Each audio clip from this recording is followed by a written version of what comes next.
siang kepada kita semua.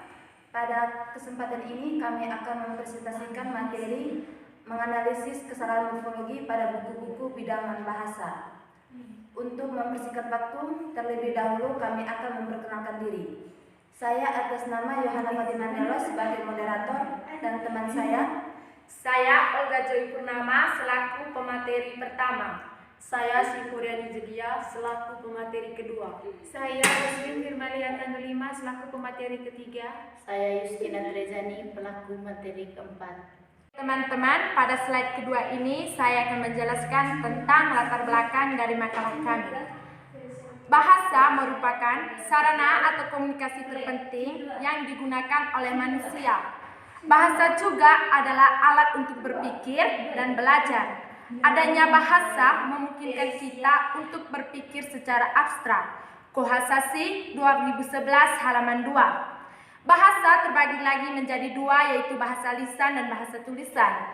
Kedua jenis bahasa tersebut memiliki hubungan erat antara satu dengan yang lain. Dalam bahasa akan sangat berkaitan erat dengan namanya morfologi. Morfologi yaitu bidang linguistik yang mempelajari bagian dari struktur bahasa yang mencakup kata dan bagian-bagian kata yaitu morfem. Morfem adalah hal yang perlu diperhatikan dalam penuturan atau penggunaan kalimat. Demikian, morfologi mempunyai keluasan dalam proses pembentukan morfem dan kata, baik dalam morfem bebas maupun dalam morfem terikat.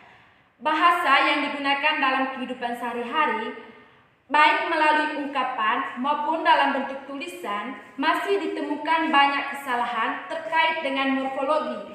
Kesalahan-kesalahan ini tentunya akan menjadi salah satu faktor yang membuat suatu kalimat memiliki kesalahan makna atau arti. Selain itu juga, kesalahan morfologi tersebut tentunya akan menimbulkan multipresiksi dari pendengar atau pembaca terhadap kalimat yang digunakan. Disebut juga ilmu bahasa yang mempelajari seluk-beluk kata.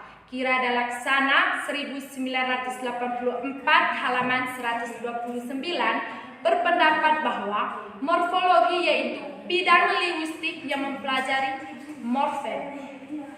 Berdasarkan definisi-definisi tersebut dapat disimpulkan bahwa morfologi adalah bidang linguistik yang mempelajari hubungan antara morfem yang satu dengan morfem yang lain untuk membentuk sebuah kata. Morfem adalah bentuk bahasa yang terkecil yang tidak lagi dapat dibagi menjadi bagian-bagian yang lebih kecil. Misalnya, kata putus jika dibagi menjadi pu dan tu, bagian-bagian ini tidak dapat lagi disebut morfem karena tidak memiliki makna. Baik, pada slide keempat ini kami akan menjelaskan tentang bentuk-bentuk morfologi. Yang pertama, prefiks atau awalan, yaitu imbuhan yang terletak di awal kata, yaitu di, me, ber, per, dan pe. Yang kedua, infiks atau sisipan, yaitu imbuhan yang terletak di dalam kata, yaitu l, n, r, in. Yang ketiga adalah sufiks atau akhiran, yaitu imbuhan yang terletak pada akhir kata, yaitu kan, kah, an, i, dan nya. Yang keempat adalah konfiks, yaitu gabungan prefiks dan sufiks diletakkan sekaligus pada awal dan akhir kata. Imbuhan ini terdiri dari ber, an, kean, teran, mekan. Yang kelima adalah klofiks, yaitu gabungan prefiks dan sufiks yang ditambahkan pada kata dasar tidak sekaligus. Contohnya, memberkan menjadi memberlakukan. Yang keenam adalah silimufiks, yaitu afiks yang disampaikan dengan ciri-ciri segmental yang dileburkan pada kata dasarnya. Contoh, kopi menjadi ngopi.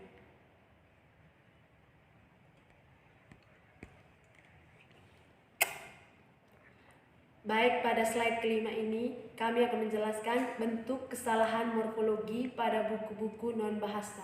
Yang pertama, penghilangan prefiks meng.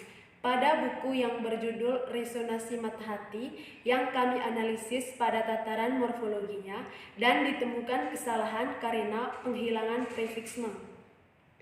Prefiks meng yang tidak dieksplisitkan tentunya merupakan suatu kesalahan pada kaidah bahasa Indonesia. Pada gambar di atas, lafal tidak bakunya yaitu politis yang sebelumnya cuma punya suara peraut dan hanya pintar bersiul di kamar mandi.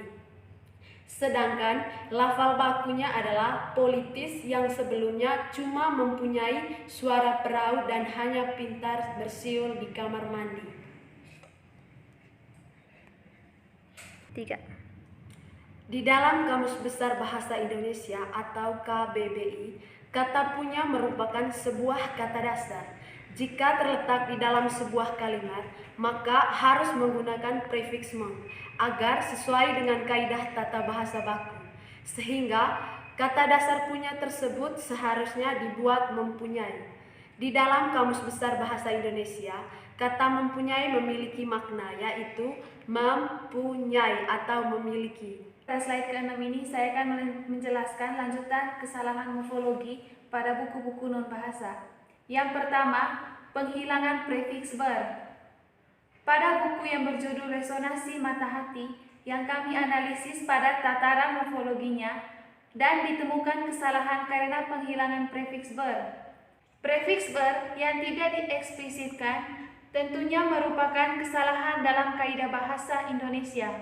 Pada gambar di bawah ini, lafal tidak bakunya menyaksikan politis yang suka pindah-pindah partai membikin masyarakat gerah, halaman 3. Sedangkan lafal bakunya menyaksikan politis yang suka berpindah-pindah partai membikin masyarakat gerah. Teman-teman bisa lihat pada slide ke-6 pada gambar di halaman 13.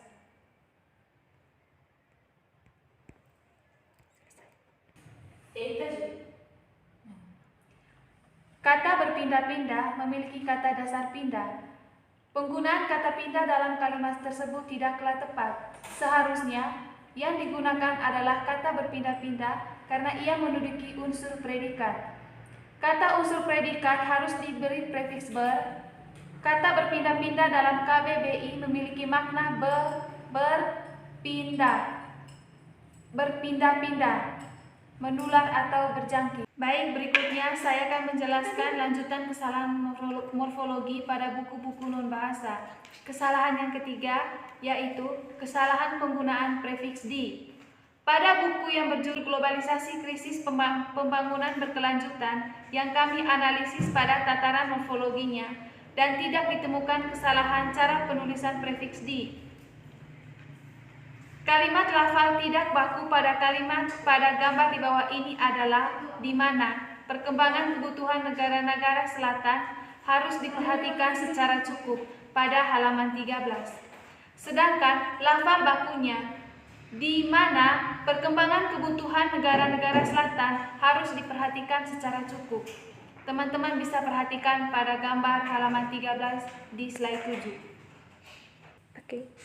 Baik, berikutnya saya akan menjelaskan tentang kelanjutan kesalahan morfologi pada buku-buku non-bahasa. Kesalahan yang ketiga yaitu kesalahan penggunaan prefiks di. Pada buku halaman seperti yang sudah tertera dalam slide 7, yaitu kata di mana. Di situ tertulis di mana itu ditulis secara sambung. Seharusnya penulisan di mana itu seharusnya spasi, yaitu di mana, di spasi mana. Contoh kalimatnya yaitu di mana perkembangan kebutuhan negara-negara selatan harus diperhatikan secara cukup. Baik, pada kesempatan ini saya akan menjelaskan lanjutan kesalahan morfologi pada buku-buku bidang non-bahasa. Yang keempat, penghilangan prefiks meng.